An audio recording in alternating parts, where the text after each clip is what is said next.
에서 9절까지 보았는데요. 오늘 아모스 7장 10절부터 17절 마지막 절까지의 말씀 함께 보도록 하겠습니다. 아모스 구약 성경 아모스 7장 10절에서 17절까지입니다. 구약 성경 1281쪽에 있습니다.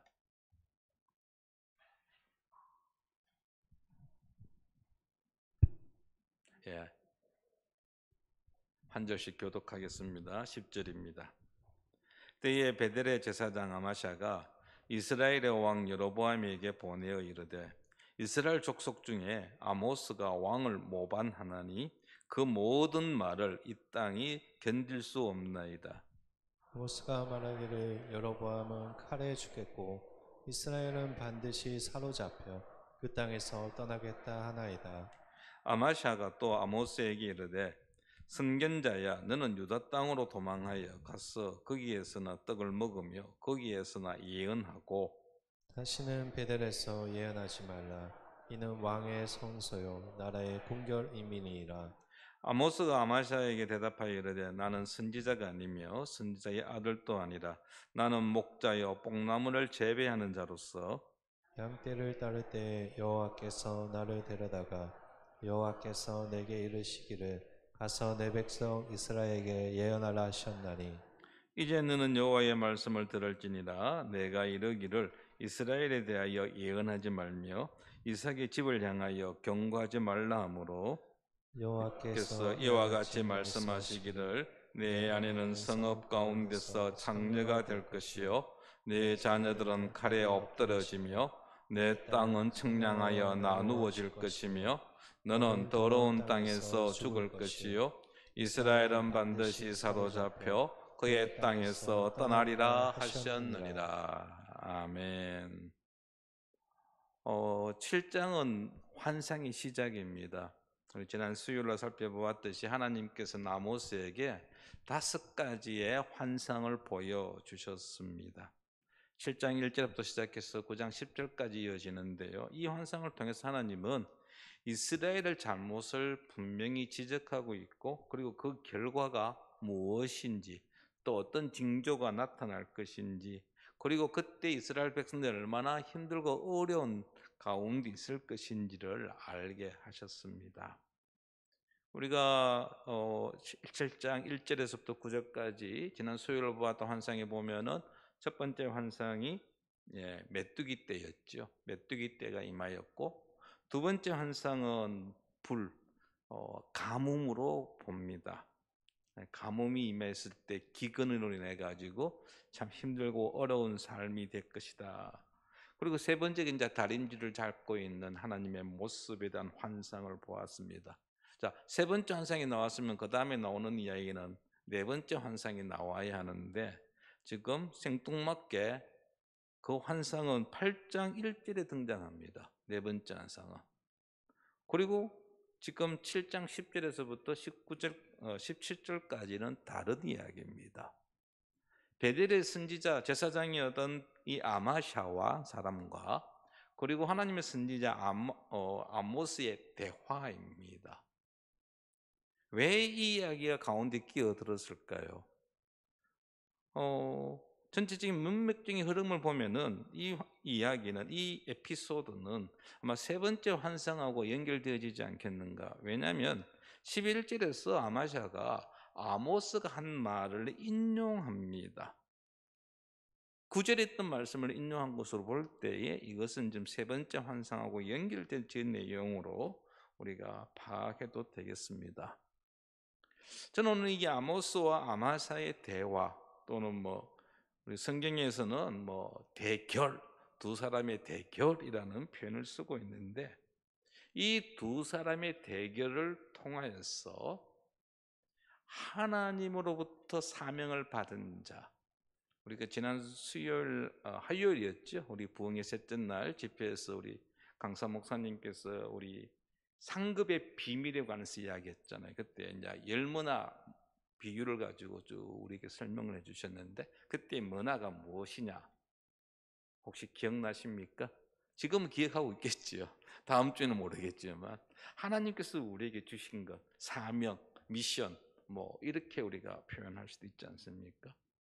과연 사명을 받은 자, 주의 일을 하는 자는 어떻게 해야 할 것인가 하는 것을 오늘 본문에서 좀 살펴보기를 원합니다.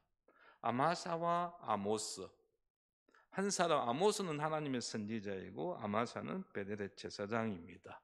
정반대의 위치에 있는 인물이죠. 자, 먼저 아마사가 아모스에 관해서 이런 이야기를 하고 있습니다. 10절과 11절입니다. 10절과 11절 말씀에 보면 때에 베델의 제사장 아마샤가 이스라엘 왕 여로보암에게 보내어 이르되 이스라엘 족속 중에 아모스가 왕을 모반하나니 그 모든 말을 이 땅이 견딜 수 없나이다. 아모스가 말하기를 여로보암은 칼에 죽겠고 이스라엘은 반드시 사로잡혀 그 땅에서 떠나겠다 하나이다. 아마사가 여로보암 왕이 찾아가서 아모스를 고발하고 있는 내용입니다. 아모스라는 사람이 있는데 이 사람이 지금 이 여기에 와서 어떤 일을 하고 있는데 그 어떤 일이 뭐냐면 왕께 모반한다라는 말을 하고 있습니다. 왕을 모반한다. 모반한다는 것 반란이죠. 쉽게 이야기하면 현재 존재하는 왕권에 대하여 반란을 일으키는 것을 가리키는 단어입니다. 모반이라는 단어는 여로보암 왕으로 하여금 귀를 쫑긋 기울이게 만드는 단어입니다. 왕입니다, 자기가. 그런데 누군가가 와서 자기에게 아무개가 모반하려 합니다라고 했을 때 여기에 관심 없을 왕은 없습니다.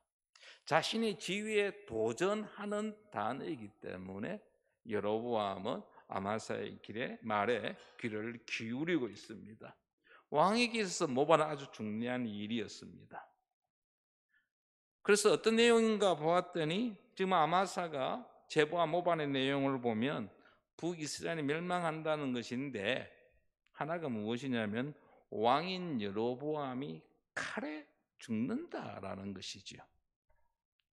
여기에 11절 말씀에 보면 여로보암은 칼에 죽겠고 라고 했습니다. 그리고 이스라엘은 반드시 사로잡혀 그 땅에서 떠나간다. 북이스라엘은 망한다. 포로로 끌려간다 라는 것입니다. 그런데 여러분 잘 보십시오. 지금 아모스가 모반합니까? 북이스라엘이 하나님의 심판을 받아 멸망할 것이다 라고 지금 경고하고 있는 것이지 결코 아모스가 모반할 어떤 위치나 모반하고 있는 어떤 행동을 보이지는 않습니다. 그럼에도 불구하고 아마샤가 이 아모스의 경고를 모반으로 지금 치부하고 있는 것은, 그렇게 몰고 가고 있는 것은 아모스의 입에서 나온 하나님의 예언을, 하나님의 말씀을 하나님의 말씀으로 인정하지 않고 있다라는 것입니다. 지금 아모스의 이 행동을, 하나님의 말씀을 대언하고 있는 이것을 하나의 어떤 정치적인 전복을 꾀하는 반역으로 포장하고 있는 것입니다. 아마샤는 아모스가 이스라엘의 멸망 선언한 것 거기만 부각시키고 있습니다. 왜 북이스라엘이 멸망하게 되어지는지 그 이유에 대한 전혀 언급하고 있지 않습니다. 그리고 또한 아모스가 지금 북이스라엘 멸망을 위해서, 우리가 첫 번째 환상과 두 번째 환상에서 보았듯이 북이스라엘 멸망을 때문에 멸망시키겠다는 하나님의 말씀에 대한, 하나님의 어떤 의지에 대하여 그 앞에 무릎 꿇고 기도하며 용서를 구한 내용이 있지 않았습니까? 그런데 그 부분에 대해서는 전혀 언급을 하고 있지 않습니다. 침묵하고 있습니다. 그리고 지금 아모스가 모반했다, 그 증거로서 아모스가 한 말을 인용하고 있는데요, 11절에 보면 여로보암은 칼에 죽을 것이라고 했습니다. 그런데 9절 말씀에 보면 무엇이라고 이야기합니까? 여로보암의 집을 치리라 했습니다. 여로보암의 집이라는 것은 여로보암 개인이 아니고 여로보암의 집이라는 것은 북이스라엘 전체를 가리킵니다. 지금 아마사는 이 범위를 한 개인으로, 여로보암 왕 개인으로 국한해서 말하고 있다라는 것이죠. 이것은 전형적인 왜곡이고 과장한 것입니다. 우리가 주의 일을 할 때 주께서 나에게 맡기신 사명, 그것을 감당해 나가다 보면은 이처럼 오해받을 때가 있습니다. 방해꾼이 등장합니다. 교회에서 선한 목적을 가지고 어떤 일을 하고자 할 때에 그것을 방해하는 무리가 등장합니다. 그리고 방해하는 이유를 가만히 들어보면은 정말 아무것도 아님에도 불구하고 그것을 시비를 걸어서 교회로 하여금 못하게 하고 우리로 하여금 주의 일을 하지 못하도록 막는다라는 것입니다. 코로나 때 있었던 이야기입니다. 어느 교회가 교회 마당이 아주 주차장이 넓었습니다. 그래서 주변 사람들에게 주차장을 개방했습니다. 그래서 이 연산 교차로에 가서 볼일 보실 분들은 그 교회에다 주차시키면서 제가 좀 볼일 좀 보고 올게요라고 수의실이 이야기하고 주차시키고 일을 보고 와서 또 차 타고 가고 이렇게 했습니다. 그런데 어느 날부터 교회 문을 잠그었습니다. 더 이상 외부의 차량을 받아들이지 않는 것입니다. 그러니까 이유가 뭐냐라고 했더니 정말 교회는 이웃을 섬기는 마음으로 주차장이 부족하기 때문에 교회 주차장을 제공했는데 평일에 이 코로나 기간 중에 외부 차량이 교회에 들어오면은 잠시 뒤에 경찰차가 들어온다는 거예요. 그리고 교회 사무실에 가서 물어봅니다. 오늘 교회에서 무슨 집회 있습니까? 알고 보니까 교회 주변에 있는 아파트 주민들 가운데 어떤 이들이 교회를 주시하고 있다가 교회에 교회차가 아닌 어떤 일부의 외부의 차가 들어오면은 바로 112에다가 신고한다는 거예요. 지금 교회에서 모임을 하고 있다. 그러니까 교회가 그런 것을 한두 번 당했을 때는 넘어갔는데 이게 계속 반복되지다 보니까 결국 교회에서 결정 내린 것은 그러면 더 이상 우리 외부 차량 받지 말자라고 결론을 내리고 문을 잠궜다라는 것입니다. 여러분, 우리가 주의 일을 할 때요, 하나님께서 우리에게 맡긴 사명을 감당할 때 이것이 만사 형통한 것은 아닙니다. 어려움이 있습니다. 이것을 가지고 시비를 거는 사람들이 있습니다. 정말 선한 일로 뭔가를 하고자 하는데 여기에 대해서 발목 잡던 자들이 있다라는 것입니다. 우리는 그럼에도 불구하고 우리에게 맡겨진 일은 최선을 다해서 감당해야 합니다. 또한 우리가 주의 일을 하다 보면은 협박을 받을 때도 있습니다. 12절과 13절 말씀을 보십시오. 아마샤가 아모스를 협박하는 내용이 나옵니다. 12절과 13절입니다. 아마샤가 또 아모스에게 이르되 선견자야 너는 유다 땅으로 도망하여 가서 거기에서나 떡을 먹으며 거기에서나 예언하고 다시는 베델에서 예언하지 말라. 이는 왕의 성소요 나라의 궁궐임이니라. 지금 여로보암 왕에게 찾아가서 아모스를 고발했더니 이 아마샤가 이제는 아마사에게 직접 공격을 하고 있는 모습입니다. 아모스에게 유다 땅으로 도망가라고 이야기합니다. 여기서 도망하다라는 것은 추방을 의미합니다. 너 지금 네 고향이 남쪽이 아니냐? 도구한데 왜 북쪽에 와서 지금 이거 하고 있느냐? 너 네 고향으로 돌아가라. 여기서 뭐 먹을 게 있다고 여기서 네 지금 예언한다고 설치고 있느냐? 베델에서는 예언하지 말라라는 것입니다. 지금 아마사가 어디에 제사장이었다고요? 베델의 제사장이거든요. 이 아마사는 베델이 자기 근것입니다.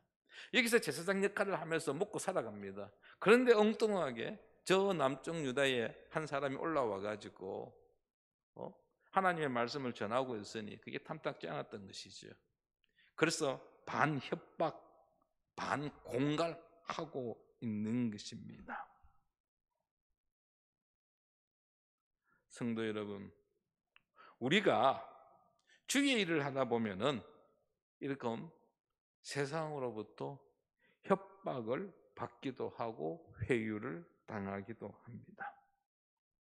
우리는 주의 일을 함으로써 또 나에게 맡겨진 그 일, 그 사명, 한 문화 가지고 장사함에 있어서 어떤 세상의 위협과 협박에도 굴하지 말아야 한다는 것입니다.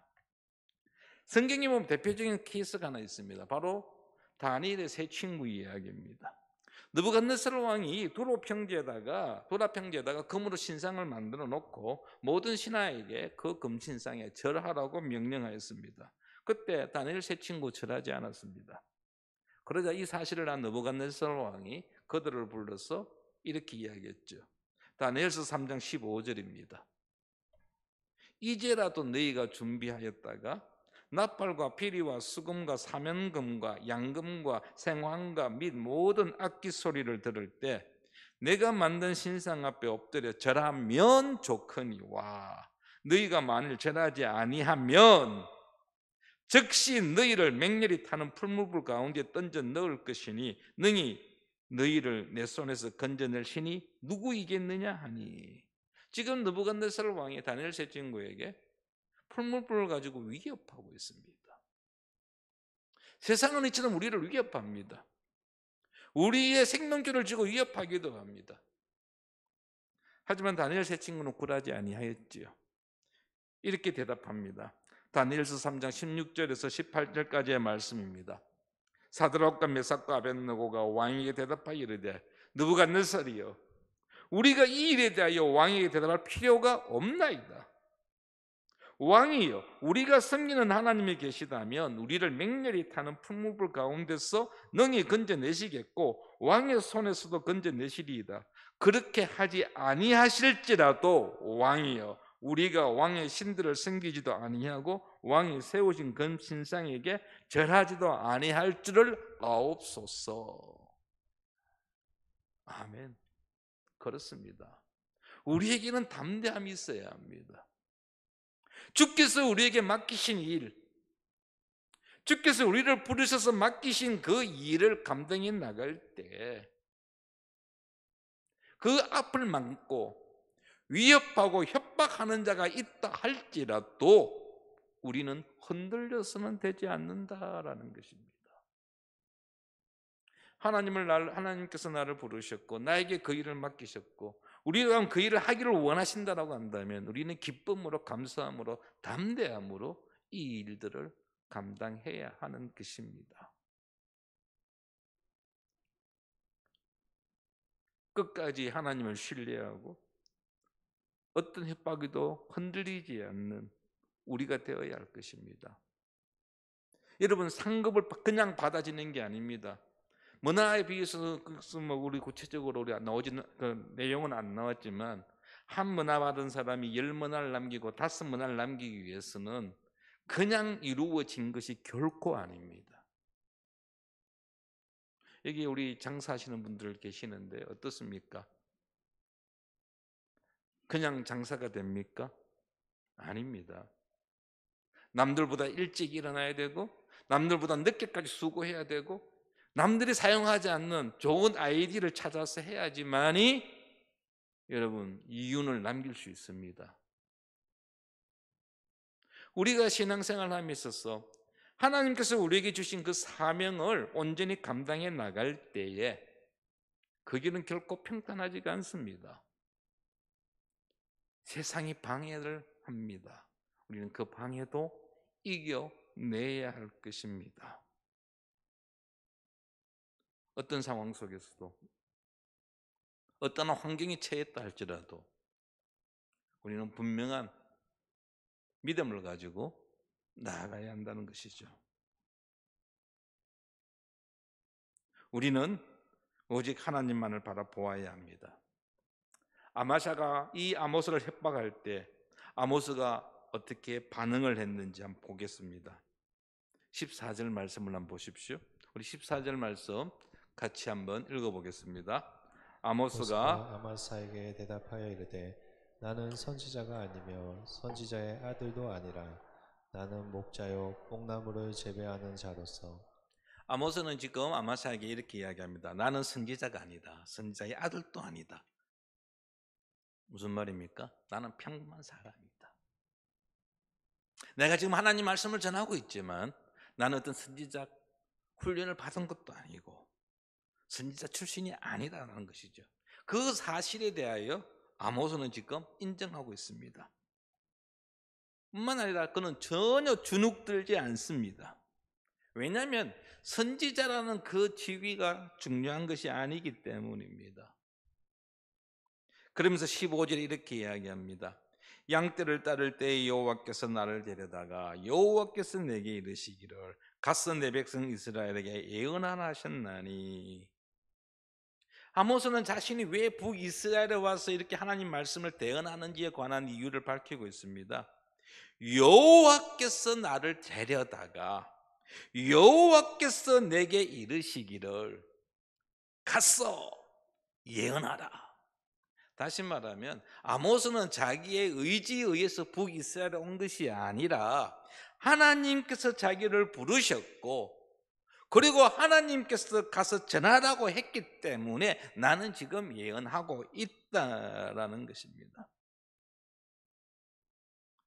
그는 자신이 원래 목자였다고 농부였다라고 말합니다. 하나님의 부르심을 받아서 지금 하나님의 말씀을 전하는 것뿐이라고 말하고 있습니다. 자신이 지금 북이스라엘에 와서 활동하는 이 모든 것들은 자기 의사가 아니라 하나님의 부르심, 하나님에 의한 것임을 분명히 밝히고 있다라는 것입니다. 자신이 누구인지 그리고 해야 할 일이 무엇인지 그는 바로 알았던 것입니다. 하나님께서 그에게 북이스라엘에 가서 예언하라고 하셨고 아모스는 그 부르심에 순종하였습니다. 여러분들 아는 사람 없습니다. 일가친척 없습니다. 친구 없습니다. 그리고 좋은 이야기를 예언하면 사람들이 박수 쳐주니까 괜찮지요. 그런데 전혀 모르는 사람들에게 그들의 멸망을 가지고 선포한다는 것, 돌에 안 맞으면 다행이지요. 아모스는 그 어떤 염려도 하지 아니하고 하나님께서 명하신 대로 가서 전하였다라는 것입니다. 그래서 지금 자기는 하나님께서 자기에게 주신 그 말씀을 중단할 수 없다라는 것입니다.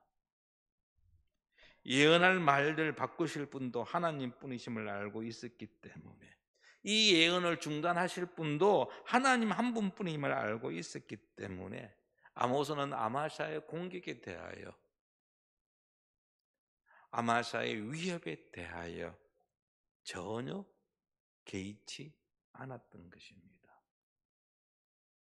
그리고 아모스는 이어서 아마샤를 향한 하나님의 말씀을 대언하고 있습니다. 그것이 16절과 17절입니다.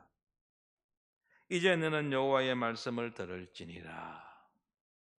내가 이르기를 이스라엘에 대하여 예언하지 말며 이삭의 집을 향하여 경고하지 말라 하므로 여호와께서 이와 같이 말씀하시기를 내 아내는 성읍 가운데서 창녀가 될 것이요 내 자녀들은 칼에 엎드러지며 내 땅은 청량하여 나누어질 것이며 너는 더러운 땅에서 죽을 것이요 이스라엘은 반드시 사로잡혀 그의 땅에서 떠나리라 하셨느니라.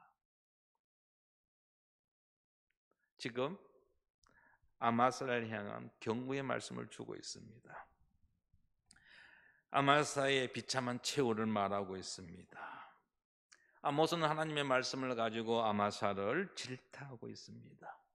예언하지 말라는 이 아마사의 말이 하나님의 뜻과는 전적으로 어긋났기에 아모스는 하나님의 말씀에 따라 아마샤와 그의 가족들이 맞이할 비참한 최후를 예언하고 있습니다.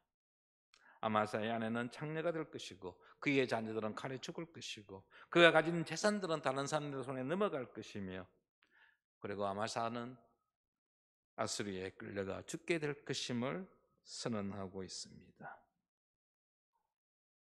아모스는 오직 하나님의 말씀만을 선포하였습니다. 그 말씀을 들을 상대가 어떤 존재인지에 대해서는 상관하지 않았습니다. 아마사는 베델의 터줏대감입니다. 아마사의 홈그라운드입니다. 그럼에도 불구하고 아모스는 아마사를 향한 그의 마지막 비참한 최후를 선언하고 있다는 것이죠. 그는 여호와의 말씀, 여호와께서 말씀하시기를, 이것을 계속 반복하고 있습니다. 그는 철저하게 자신의 감정이나 생각은 숨기고 오직 하나님의 말씀만을 드러내었습니다. 그는 자신이 들은 하나님의 말씀만을 선포하였습니다. 성도 여러분, 하나님은 우리를 부르셨고 우리 각자에게 각기 다른 사명을 맡기셨습니다. 우리는 하나님께 사명을 받은 자들입니다. 그러므로 우리는 우리에게 주어진 그 사명을 기쁨으로 온전히 감당해야 합니다. 하나님께서 그 일을 맡기시기 위하여 나를 택하여 부르셨습니다. 그리고 나에게 그 일을 하게 하셨고 그 일을 감당할 수 있는 은사 또한 주셨다라는 것입니다. 한 문화를 가지고 장사하라 그랬는데요, 무엇을 장사할지 우리는 고민하며 기도해야 합니다. 다 똑같은 장사를 할 수 있는 건 아니잖아요. 사람마다 다르기 때문에, 하나님께 받은 은사가 다르기 때문에 우리는 각기 다른 일을 해야 할 것입니다. 자신에게 주어진 사명이 무엇인지 우리는 분명히 알아야 합니다. 저는 리더십과 관련된 이야기를 하다 보면 이런 이야기를 합니다. 열심보다 중요한 것이 방향이다. 방향이 중요하냐 열심이 중요하냐 했을 때 열심히 하는 것도 좋지만 그 열심보다 더 중요한 것은 어떤 방향으로 하느냐 하는 것입니다. 방향이 잘못되면은요, 아무리 열심히 해봤자 그 열심이 아무런 의미가 없이 오히려 더 그 공동체를 힘들게 하고 어렵게 만듭니다. 우리가 주의 일을 할 때 주님께서 나에게 무엇을 맡기셨는지를 바로 알아야 합니다. 깨달아야 합니다.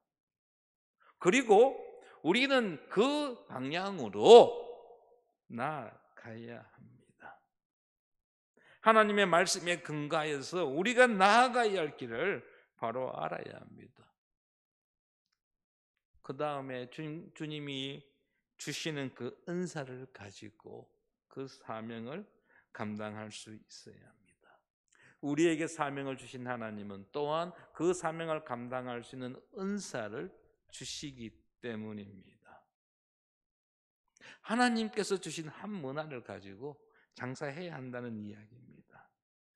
그러므로 나는 할 수 없어 불평하거나 포기할 것이 아니라 주님께서 주신 그 은사로 최선을 다해야 할 것입니다. 성령의 도우심을 받아야 합니다. 우리가 주의 일을 함에 있어서 우리에게 맡겨진 사명을 감당하면서 중요한 것, 성령님의 도우심을 받는 것입니다. 나의 힘으로 나의 능력으로 감당하는 것이 아니라 성령의 도우심으로 우리는 하기 때문에 하나님 앞에 나와서 감사할 뿐이고 겸손해질 수 있는 것입니다. 평범한 아모스였습니다. 그냥 농사짓고 뽕나무 재배하던 자였습니다. 그런 자를 하나님이 택하여 부르셨습니다. 그리고 하나님께서 북이스라엘에 가서 하나님의 말씀을 대언할 선지자로 세우셨습니다. 아모스는 그 부르심에 순종하였습니다. 자신에게 주어진 역할에 대하여 담대하게 감당하였습니다. 하나님이 우리를 또한 부르셨습니다. 그리고 우리에게 사명을 주셨습니다. 하나님의 은사와 하나님의 부르심에는 후회하심이 없다라고 하였습니다. 나 같은 존재가 무엇을 할 수 있겠느냐가 아닙니다. 여러분, 큰 것만을 생각하지 마십시오. 우리가 어떤 일을 한다 그러면 큰 것을 생각합니다. 근데 하나님은 큰 것에만 관심 있는 거 아닙니다. 우리가 지난 화요일날 집회에서도 들었지만은 10문화 남긴 사람도 칭찬받았지만 5문화, 2문화 남긴 사람도 칭찬받았습니다. 일상생활 속에서 빛을 비추고 소금의 맛을 낼 때에 하나님이 우리에게 맡기신 사명을 온전히 감당할 수 있습니다.